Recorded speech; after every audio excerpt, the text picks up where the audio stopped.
meu sonho, tenho que me ver tristonho, tenho que me achar medonho, e apesar de mau tamanho, alegrar meu coração.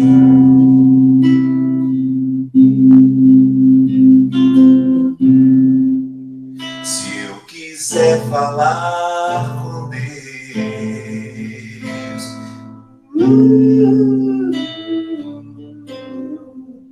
tenho que me aventurar.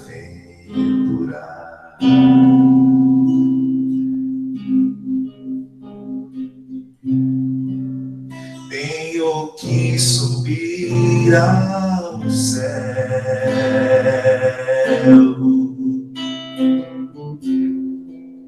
sem cordas pra segurar.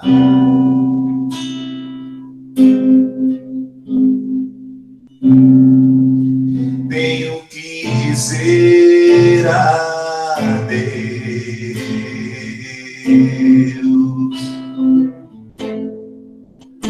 dar as costas, caminhar decidido pela estrada que ao fim vai dar em nada, nada, nada, nada, nada, nada, nada, nada, nada,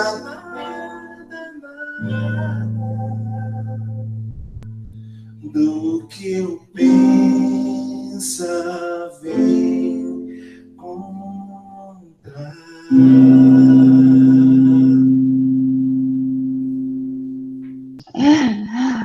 Bom, Edson, muito bom. Tá, gente, depois, no final, tem mais cantoria, né, Edson? Mas agora a gente vai fazer a nossa prece. Eu quis colocar uma prece especial para vocês, certo? Então, lógico que cada um, eu acho que ela toca o coração de cada um de nós. E aí a gente se concentra, todo mundo conhece, é uma prece belíssima, e eu gostaria de compartilhar com vocês, tá bom? Vai ser a prece de Cáritas, tá? Então, vamos senti-la em nosso coração para darmos início, quer dizer, já iniciamos, né? Mas para darmos continuidade ao nosso evento. Pode colocar.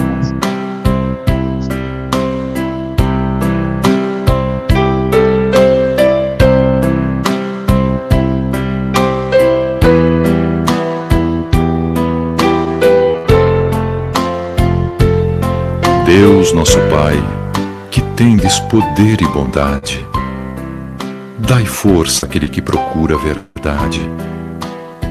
Ponde no coração do homem a compaixão e a caridade. Deus, dai ao viajor a estrela guia, ao aflito a consolação, ao doente o repouso.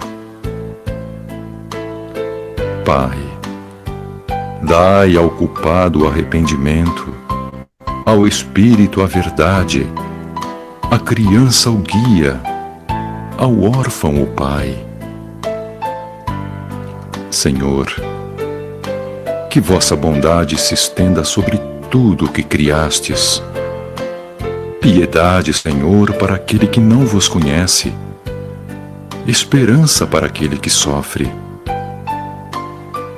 Que vossa bondade permita aos Espíritos Consoladores derramarem por toda a parte a paz, a esperança e a fé. Deus, um raio, uma faísca do vosso amor pode abrasar a terra. Deixai-nos beber nas fontes fecundas e infinitas, e todas as lágrimas secarão, todas as dores acalmar-se-ão. Um só coração, um só pensamento subirá até vós, como um grito de reconhecimento e amor. como Moisés sobre a montanha, nós vos esperamos com os braços abertos. Ó poder, ó bondade, ó beleza, ó perfeição, e queremos de algum modo alcançar a vossa misericórdia.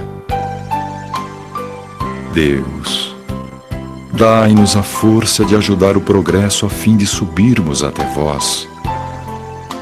Dai-nos a caridade pura, dai-nos a fé e a razão. Dai-nos a simplicidade que fará das nossas almas o espelho onde se refletirá a vossa imagem.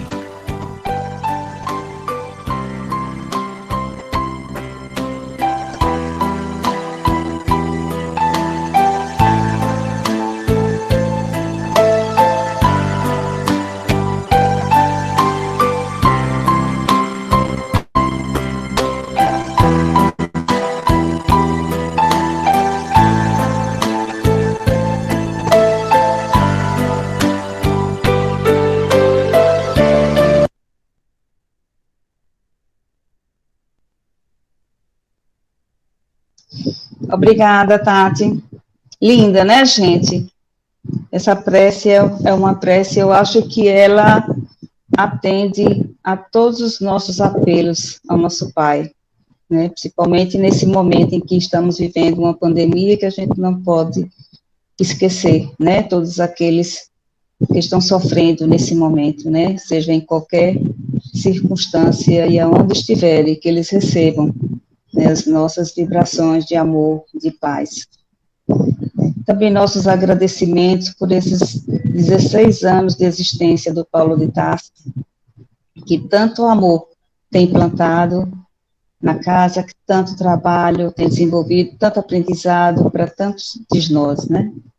Então, a gente só tem a agradecer a oportunidade de estar nessa casa, agradecer principalmente aos seus fundadores, foram 22 fundadores, nós gostaríamos de ter conseguido chamar todos para participar aqui desse nosso pequeno evento, né, até para prestigiar e agradecer mesmo a ideia, a inspiração que eles tiveram naquela ocasião, e que trouxe para nós até hoje esse resultado, né, de todos os trabalhos. Então, nosso muito obrigada a todos os fundadores.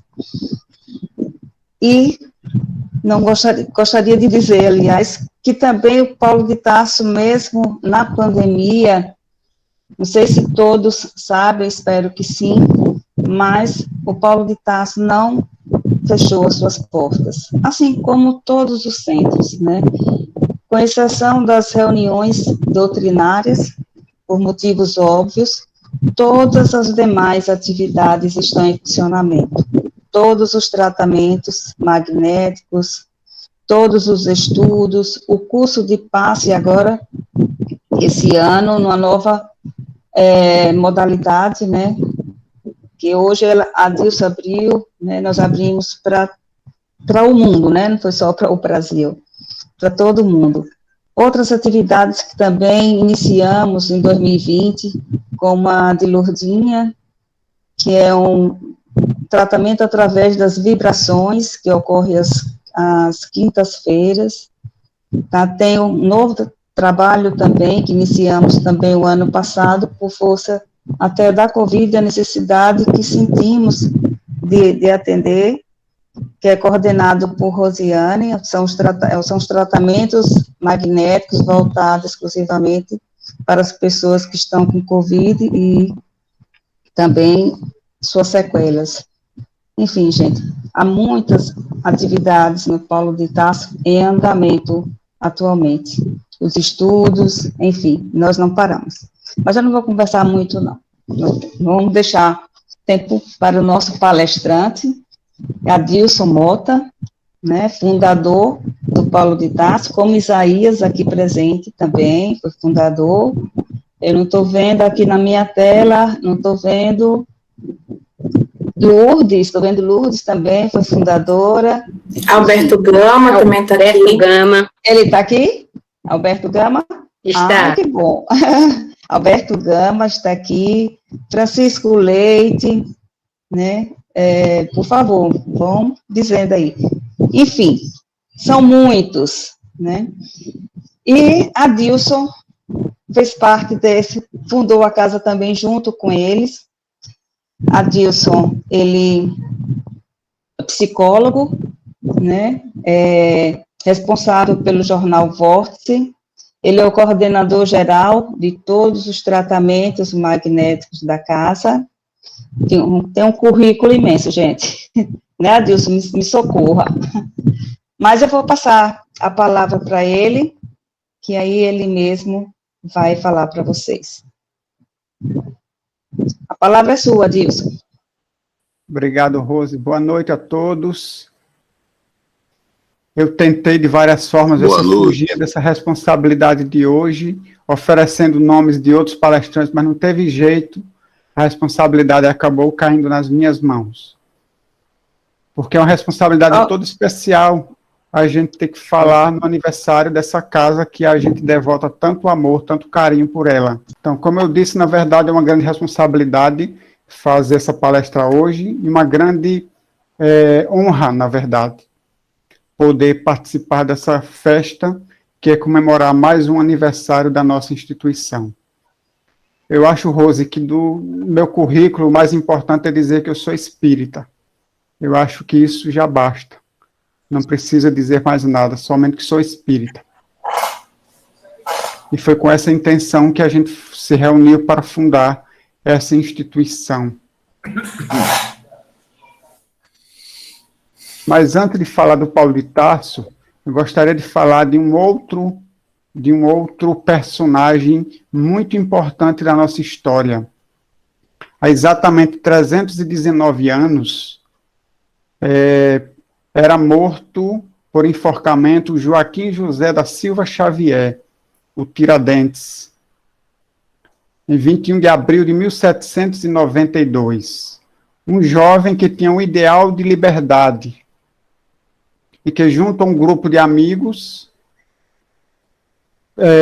planeja uma transformação da nossa nação para que o Brasil pudesse sair do jugo de Portugal e para que todas as riquezas encontradas nas nossas terras pudessem pertencer, de fato, aos habitantes do Brasil, aos brasileiros, e não para servir à vaidade dos reis e dos nobres portugueses.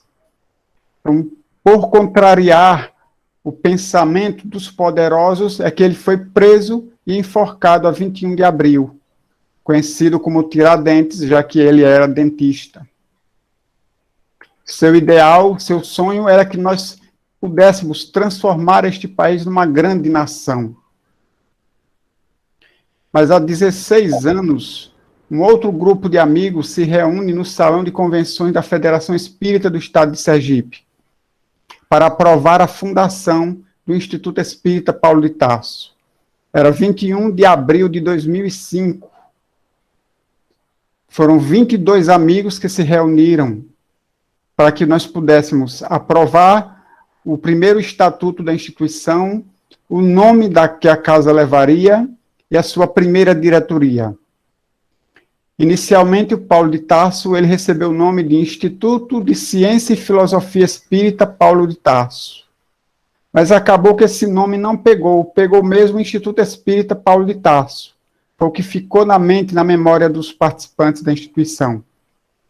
Então, acabou que em 2009, oficialmente, a instituição passou a se chamar Instituto Espírita Paulo de Tarso.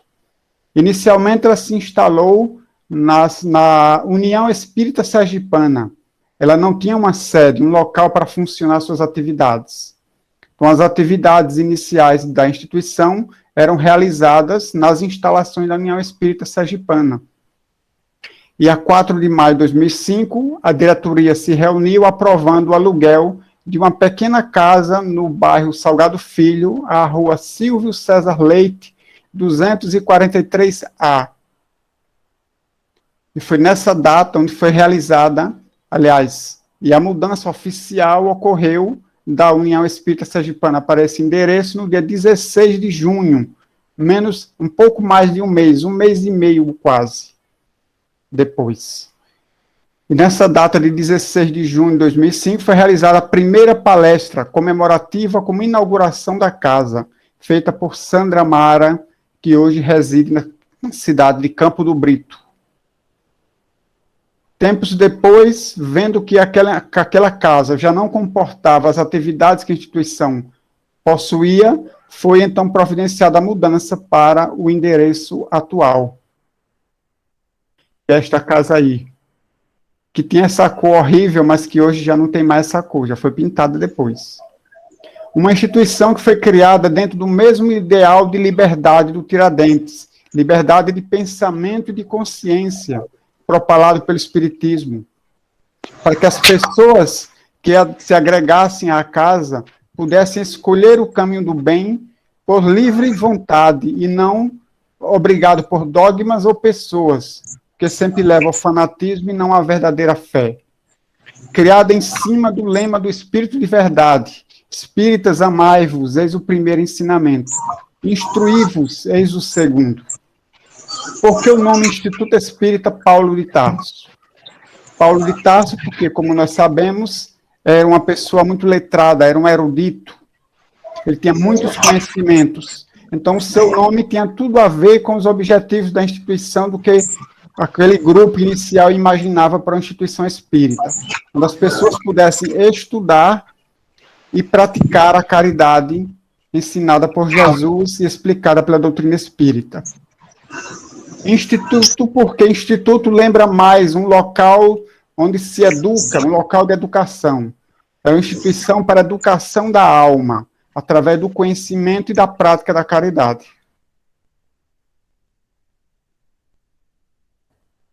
Paulo de Tarso, nascido como Saulo, ele nasceu em Tarso, na Cilícia, no ano 5 da nossa era. Portanto, ele era um pouquinho mais jovem do que Jesus. Ele não teve nenhum contato pessoal com Jesus. Era judeu de família rica. Aos 14 anos de idade, ele começou a se preparar para ser rabino, aprendendo a lei mosaica e os rigores do farisaísmo. Segundo a cultura da época, cada jovem deveria aprender um ofício humilde. Então, ele aprendeu a ser tecelão e trabalhava, então, na oficina, ajudando o pai. Na sua juventude, foi morar em Jerusalém, na casa de sua irmã Dalila, podendo, assim, frequentar o Templo de Salomão. E, sob a orientação de Gamaliel, ele se preparou para uma brilhante carreira em uma alta posição no Sinédrio. Aprendeu as escrituras sagradas tanto na língua hebraica como na versão grega. Portanto, era uma pessoa que tinha muitos conhecimentos de toda a literatura necessária à tarefa que ele deveria realizar mais tarde através do Sinédrio, dentro do farisaísmo. Que ele era uma grande esperança da raça, era uma grande esperança na defesa do farisaísmo e das leis mosaicas, e também para resguardar as leis mosaicas de qualquer aventureiro que quisesse desvirtuar essas mesmas leis. Aos 30 anos de idade, ele retornou a Tarso, pois que ele queria casar-se com a jovem Abigail. Nessa mesma época, havia muitos rumores de um movimento organizado por seguidores de um carpinteiro chamado Jesus, pobre e obscuro, e que espalhava ideias revolucionárias. Essas ideias estavam começando a incomodar os fariseus, estavam começando a incomodar os judeus, porque, segundo eles, eram ideias que eram contrárias aos ensinamentos de Moisés. Então, eram ideias que deveriam ser ferrenhamente combatidas. E, dia a dia, mais e mais pessoas se agregavam àquele conjunto de pessoas seguidores de Jesus. A comunidade de cristãos, dos primeiros cristãos, discípulos do Mestre, se reuniam numa comunidade chamada Casa do Caminho. Tinha esse nome porque se situava no caminho de uma outra comunidade que se chamava de Jope. A casa do caminho juntava ali sofredores, infelizes, desgraçados, doentes, todos aqueles que eram abandonados, que lhes batesse a porta, eram lá acolhidos generosamente.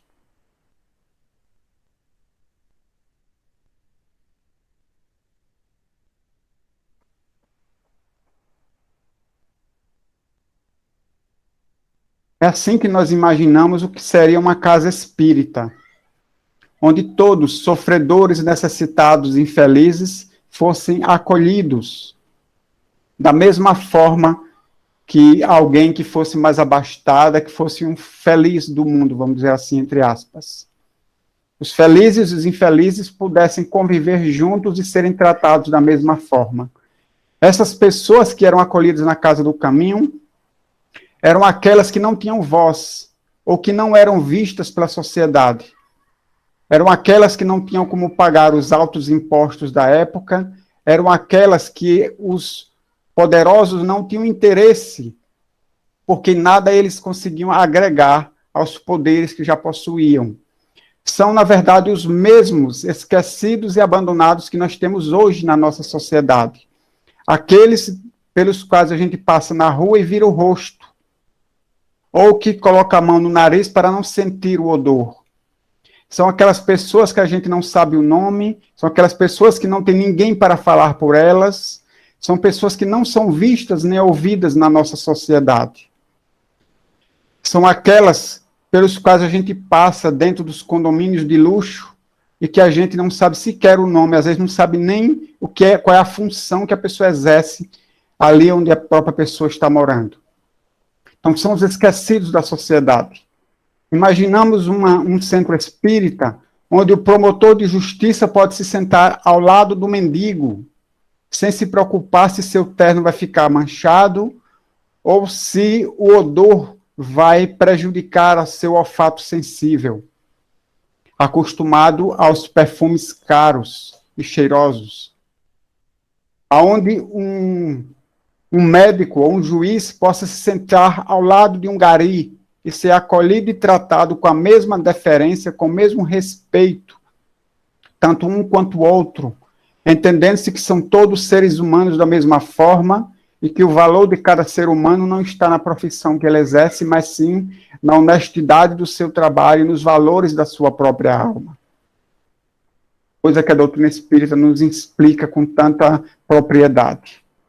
Saulo era lá muito orgulhoso, mas ele era também muito sincero. Ele defendia o judaísmo com muito ardor, porque ele acreditava sinceramente na superioridade da lei mosaica. Por isso ele era um legítimo representante do orgulho de Israel, do orgulho da raça. Foi então sugerido que Saulo se tornasse o defensor da lei mosaica, diante das ideias revolucionárias do carpinteiro de Nazaré, que dia a dia mais se avolumavam. A cada dia, mais e mais pessoas acorriam à casa do caminho para ouvir as prédicas, as palestras que lá eram realizadas com frequência, com constância, e que na época eram da responsabilidade de Estevão, um dos mais ardorosos apóstolos do mestre de Nazaré. Paulo, que era conhecido pela sua impulsividade, pelo seu destemor na defesa das tradições judaicas, aceita então o encargo de liderar uma campanha para acabar com aquele movimento piedoso. Ele foi então assistir a uma das prédicas dos seguidores do caminho. No dia era a palestra de Estevão. Estevão, nesse dia, falou com tanto brilhantismo, com tanta serenidade e amor, que fazia as pessoas derramarem lágrimas. Porque Jesus, ele costumava falar mais propriamente para os sofredores, para aqueles que não tinham ninguém para olhar por eles. Então as pessoas sentiam no seu íntimo, através da sua própria dor, a ressonância daquelas palavras de consolação e de esclarecimento, que levavam à resignação e ao respeito às leis e à vontade divina. Já em Saulo, ao contrário, as palavras de Estevão ressoavam no seu íntimo, causando um rancor, ódio, mais ainda por aquele Jesus crucificado, que tinha ousado falar de um Deus que não era o Deus de Moisés. E ao término daquelas profundas reflexões de Estevão, Saulo queria discutir. Ele queria submeter aquele pregador, Estevão, aos seus raciocínios num debate intelectual, onde ele, Saulo, deveria sair vencedor, porque ele não enxergava em Estevão senão um alucinado, que não estava à sua altura numa contenda daquele tipo.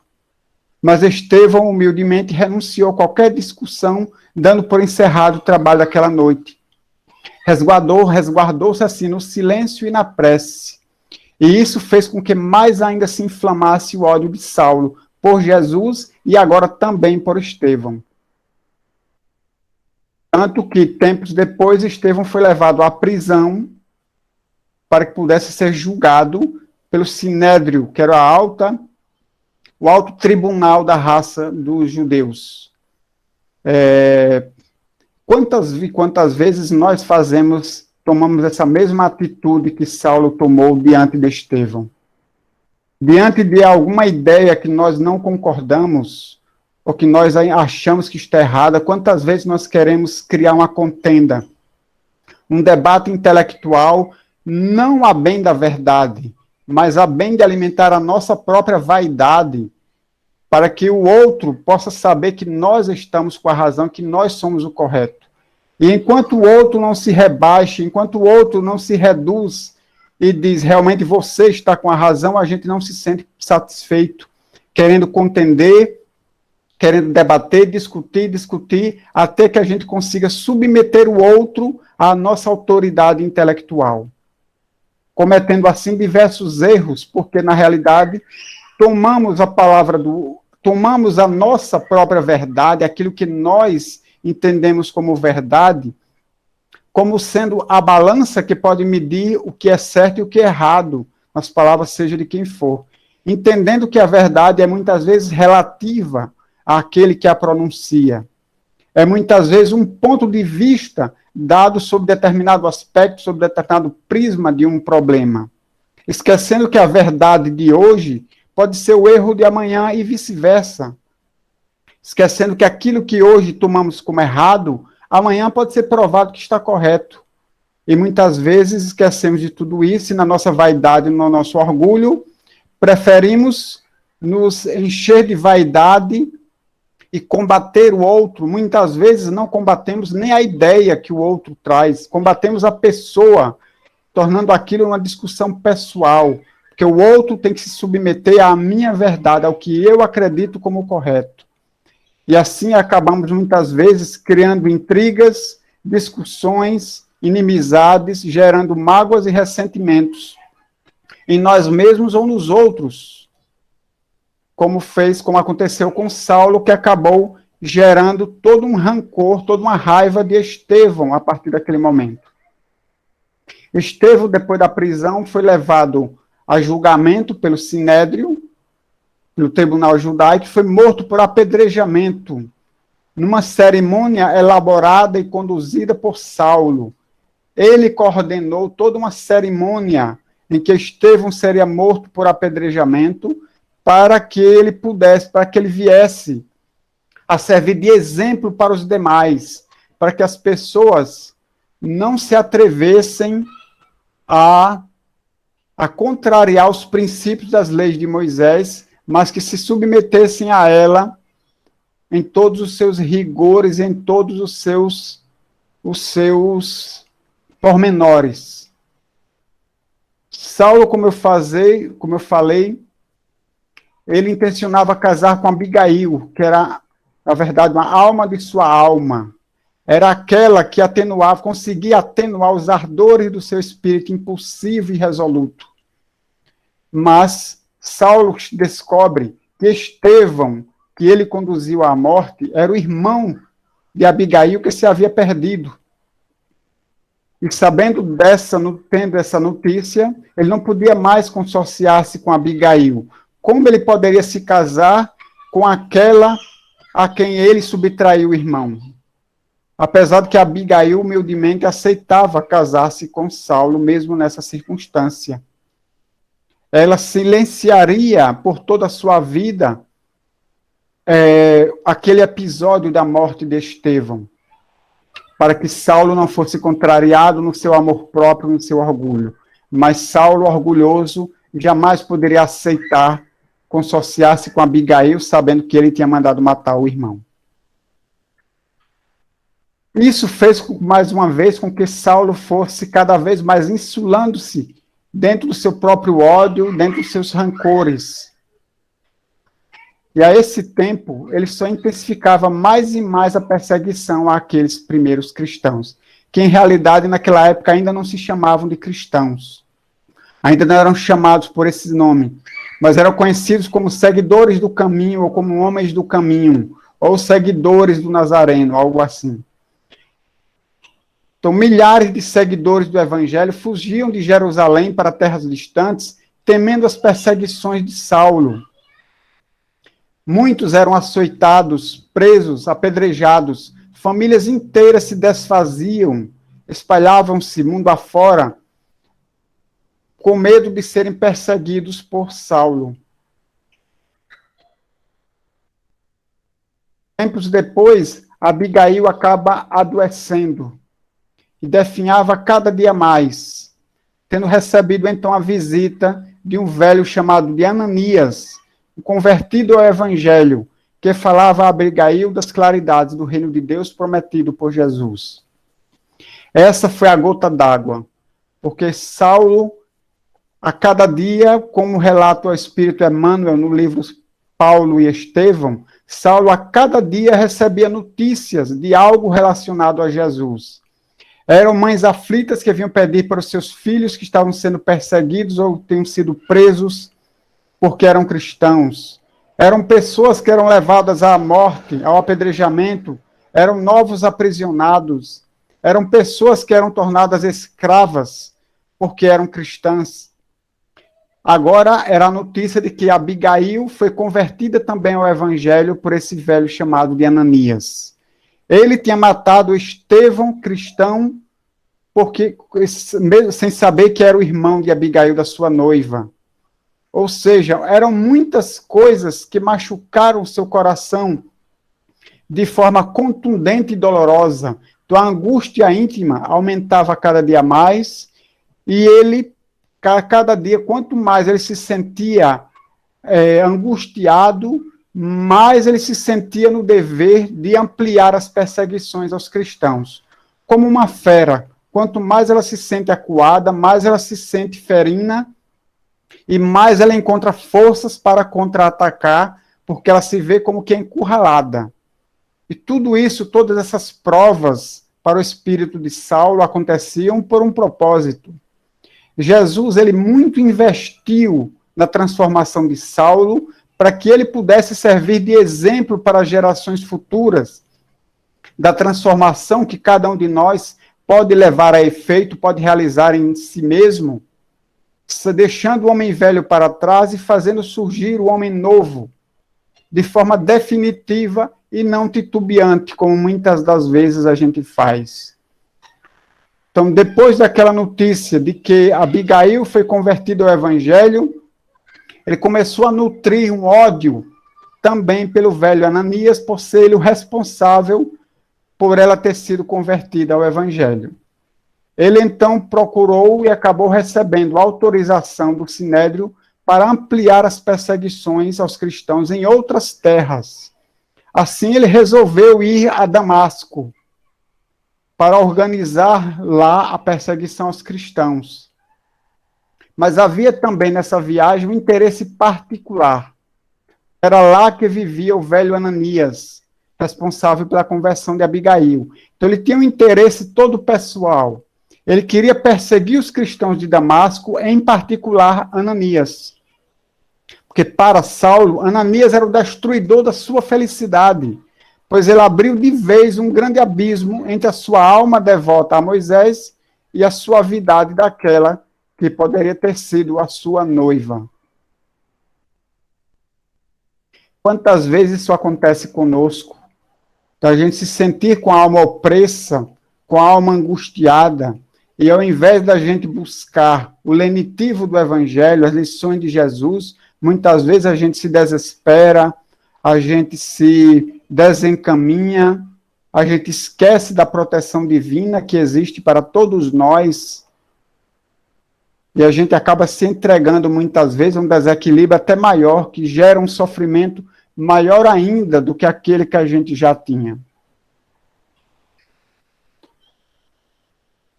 Jesus estava no silêncio, burilando a alma de Saulo, preparando-o para a tarefa que viria mais tarde. As suas provas eram recursos para dobrar o seu orgulho, de modo que ele conseguisse compreender o evangelho, que era todo de amor e de humildade. Então ele precisava de humildade para compreender o evangelho, mas no seu orgulho ele não conseguia essa compreensão. Era preciso então que seu orgulho pudesse se diluir através de todas aquelas dores que lhe causavam uma grande angústia na alma. Então, Saulo se coloca como uma pequena caravana a caminho de Damasco. E aí ocorre um dos mais belos capítulos das tradições cristãs. Sob o sol escaldante do deserto de Dan, e em meio a uma forte claridade, surge a figura amorosa de Jesus, que lhe pergunta: Saulo, por que me persegues? E naquele momento Saulo cai do cavalo e se torna cego, como que escamas cobriam os seus olhos, ele não conseguia enxergar. E ele responde com uma outra pergunta: Senhor, que quereis que eu faça? Que quereis que eu faça? A maioria das vezes, nós sabemos o que nós queremos de Jesus, mas não nos interessamos muito pouco em saber o que Jesus quer de nós. Naquele momento, Saulo poderia ter dito: Senhor, alivia minha angústia, alivia minha dor. Por que o Senhor me deu tantas provações? A sua alma, o seu espírito estava cheio de questionamentos e perguntas sem resposta. Ele não entendia por que todos os dias notícias sobre Jesus chegavam até os seus ouvidos, como se fosse Jesus lhe perseguindo. Parecia realmente que o Cristo lhe perseguia. Então ele poderia ter aliviado a sua dor interior, pedindo ao mestre que ele aliviasse, que ele explicasse o porquê daqueles sofrimentos. O porquê de tudo aquilo que via lhe acontecendo. Por que Jesus estava lhe perseguindo e tirou a amada de junto de si? Mas, na verdade, ele pergunta: Senhor, o que quereis que eu faça? Então, ele se entrega naquele momento de corpo e alma a Jesus. Senhor, estou em tuas mãos, faça-se comigo conforme a tua vontade. E ele então, a partir daquele momento, Jesus então diz para que ele vá a Damasco e que lá lhe seria mostrado o que ele deveria fazer.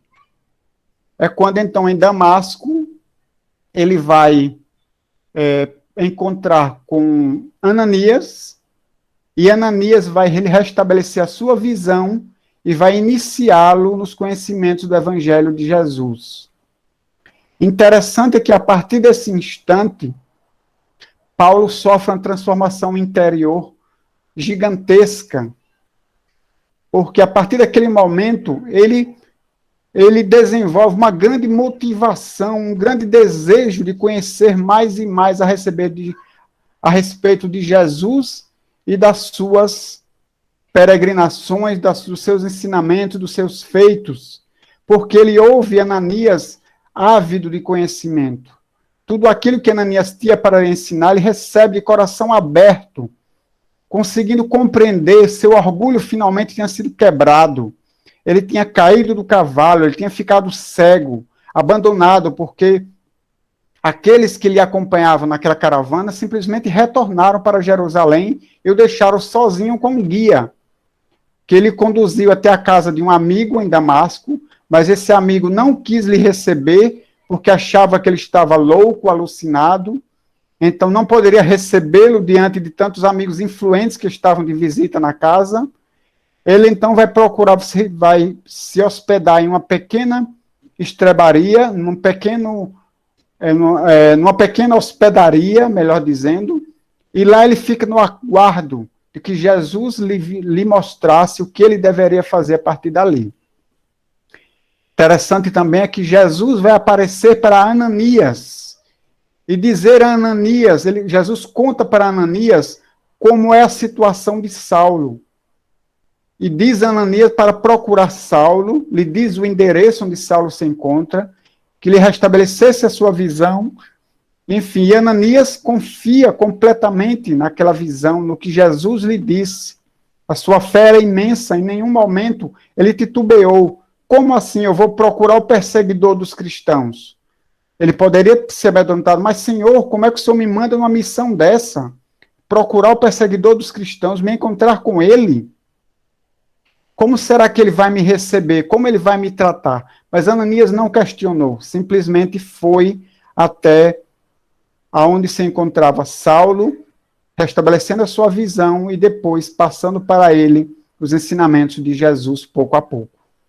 A partir daí, Saulo, ele vai se retirar para o deserto durante 3 anos, mais ou menos, ele fica recluso no deserto, preparando-se para a tarefa que ele deveria realizar. Nas dificuldades do deserto, com seu pequeno tear, seu humilde tear, ele volta ao seu ofício de tecelão, e junto com alguns amigos cristãos, lá está Saulo, no meio do deserto, preparando-se, aguardando que Jesus lhe chamasse para o começo da sua missão apostolar, divulgação do Evangelho de Jesus por toda a região. Saulo procurou os gentios, por isso ficou conhecido como apóstolo dos gentios. Os gentios eram todos aqueles povos que não eram judeus. Muitas vezes tinham conhecimento das leis de Moisés, de outras vezes não. Mas eles não eram judeus. E Saulo preferiu pregar o evangelho de Jesus para esses, porque esses não tinham quem lhes procurasse para fazer esse papel. Os outros apóstolos do Cristo, como Pedro e Tiago e os demais, estavam em Jerusalém.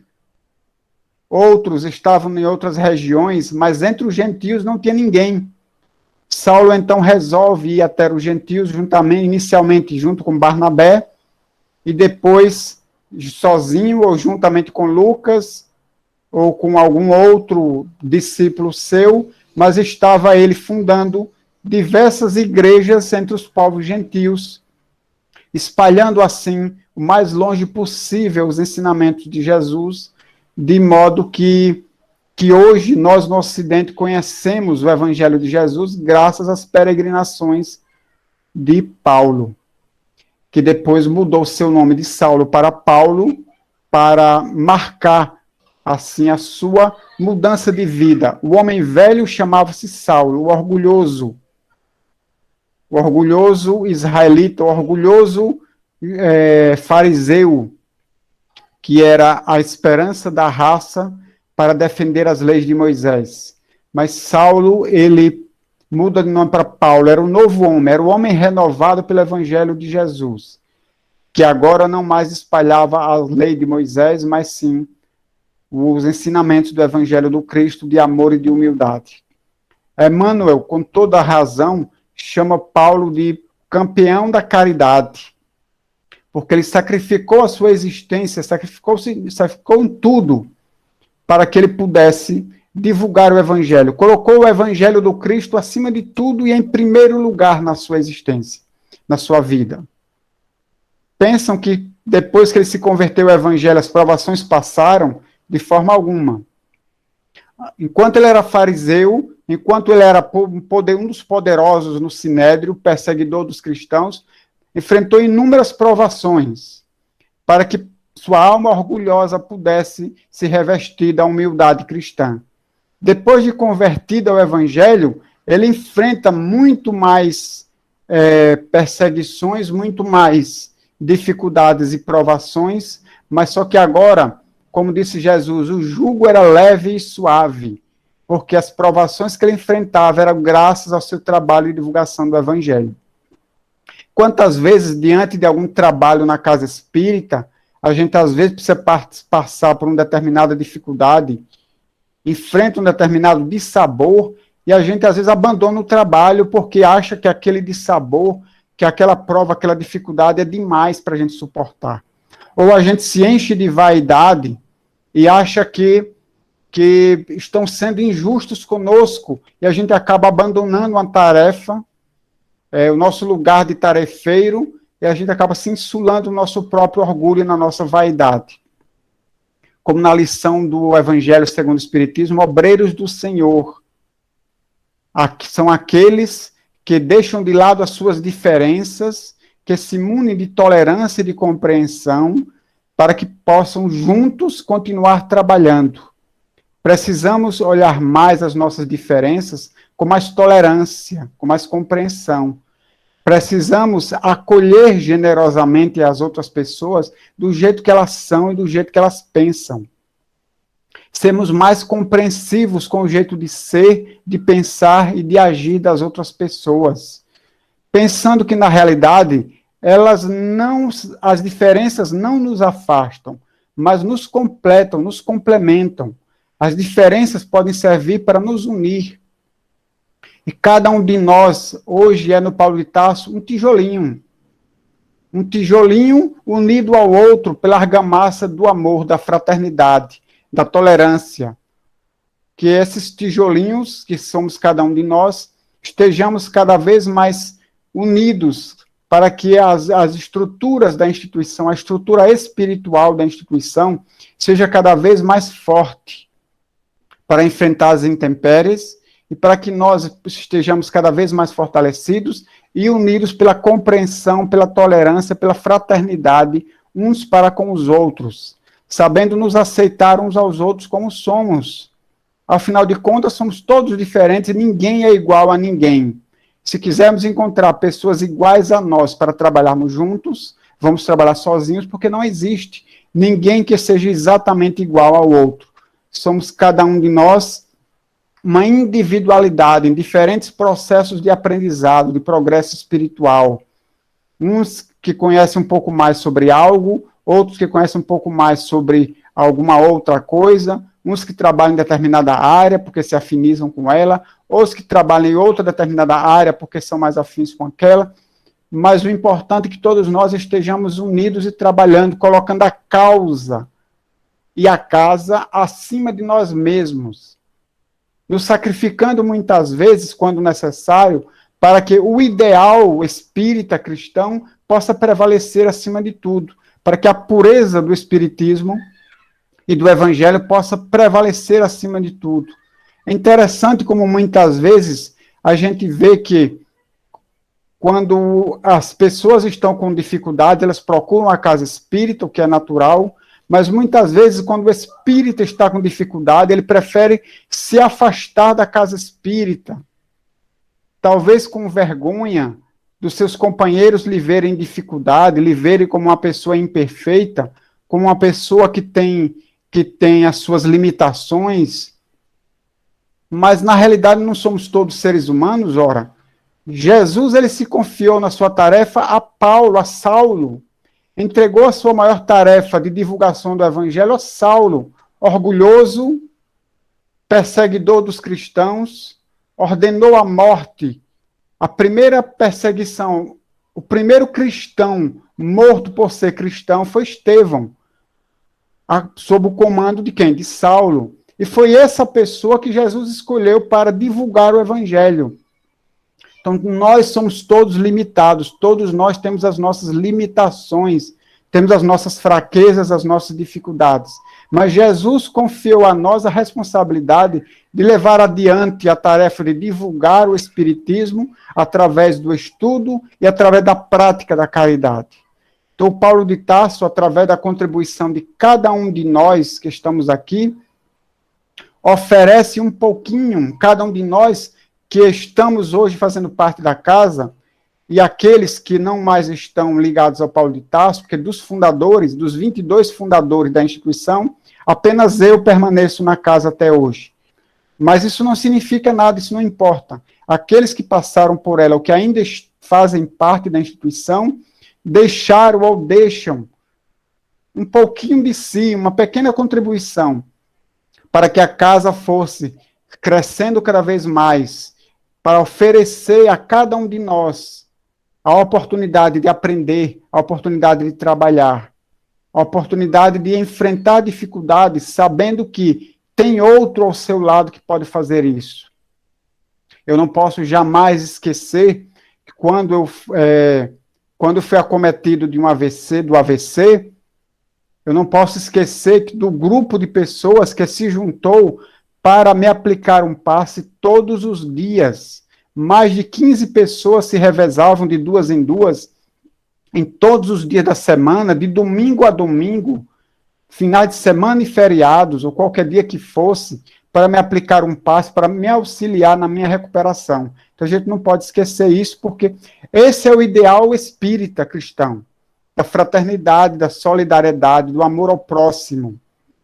Como eu disse mais no início, que todas as pessoas, não importa de que classe social sejam, não importa se é maltrapilho ou se está de terno, não importa se cheira mal ou se cheira bem, não importa se está de pés descalços ou de sapato envernizado, mas que todos possam ser acolhidos e recebidos da mesma forma, com o mesmo respeito e deferência dentro da instituição. Esse é um princípio, um objetivo da instituição que nós não podemos esquecer nunca, que qualquer pessoa que bata a sua porta seja acolhido com todo respeito, com todo carinho, não importa de onde ele vem nem quem ele seja. Nós costumamos colocar muitos rótulos nas pessoas.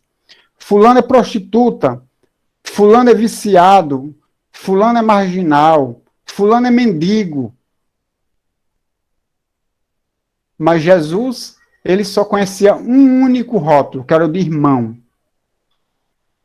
Mas não basta a gente chamar o outro de irmão.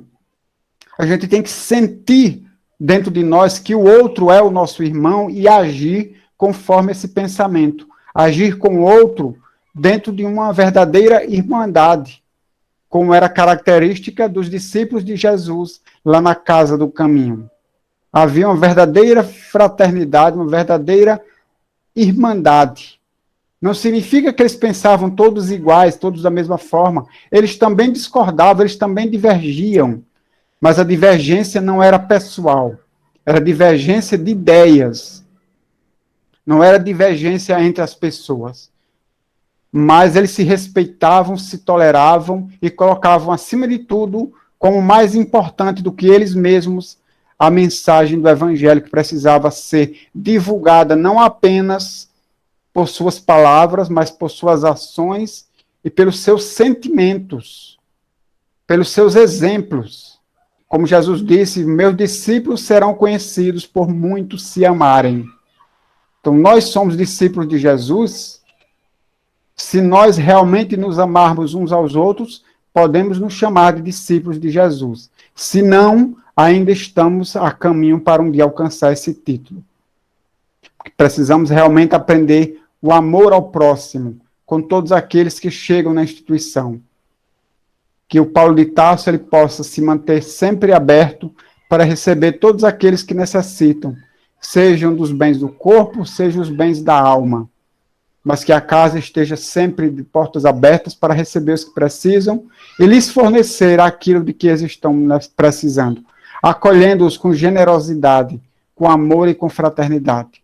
Que Deus abençoe a nossa casa, a nossa instituição, cada dia mais, para que esses 16 anos que ela completa hoje possam se multiplicar muitas e muitas vezes. Que Deus abençoe a todos os seus trabalhadores, todos aqueles que passam pela instituição, sejam assistidos, sejam aqueles que precisam de ajuda, sejam os que trabalham na instituição, os que estudam, enfim, não importa.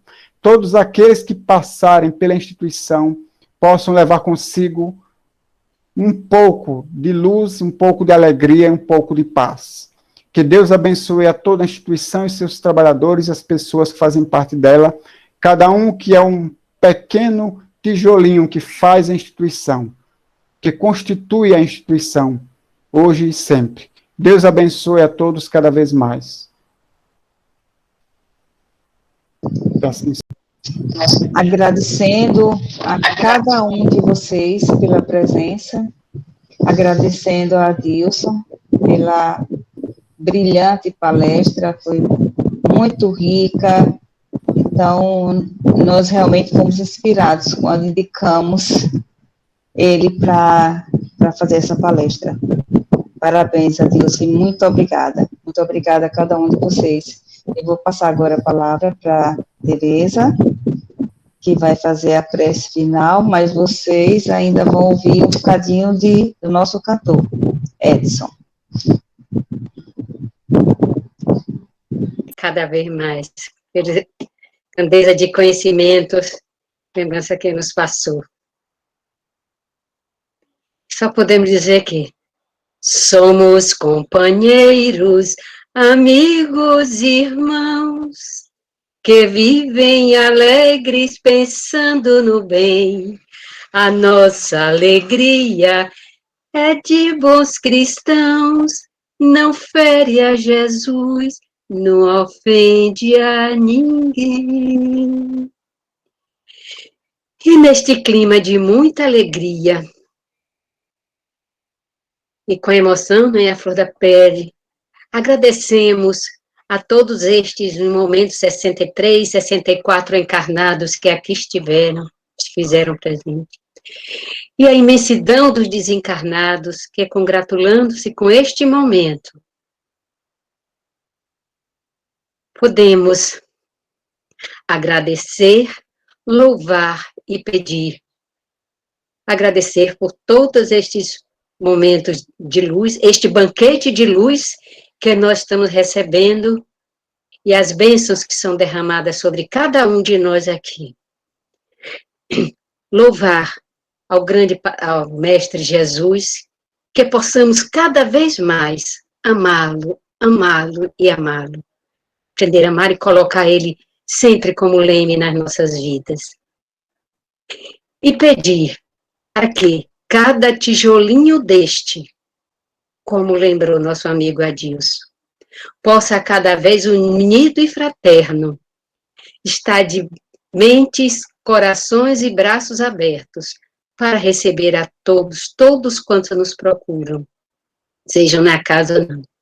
E os demais convidados que aqui estiveram, também sintam-se envolvidos por esta imensa luz que Jesus, o seu envolvimento amoroso,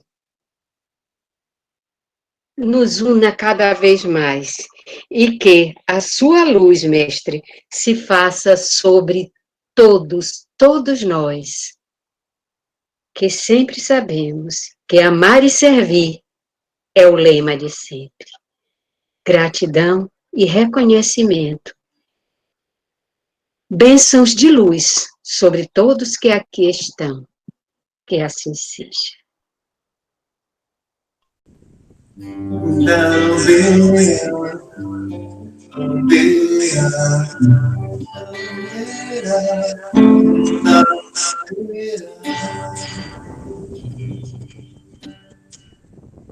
Depende de nós, e já fiz uma que acredita em esperança, que faz tudo melhor. Depende de nós, e o ciclo seja que o palhaço seja engraçado, que o rio esteja no ar, sem que a gente precise sonhar. Que os ventos cantem nos galhos, que as folhas bebam orvalhos, que o sol descortine cada manhã.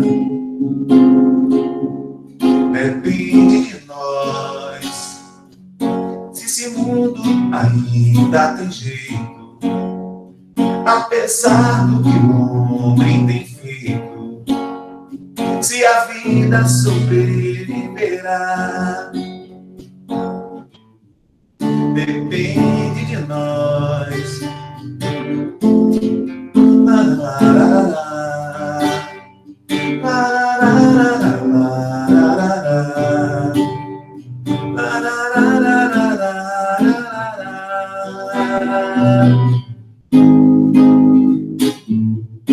Que os ventos cantem nos galhos, que as folhas bebam orvalhos, que o sol descortine cada manhã.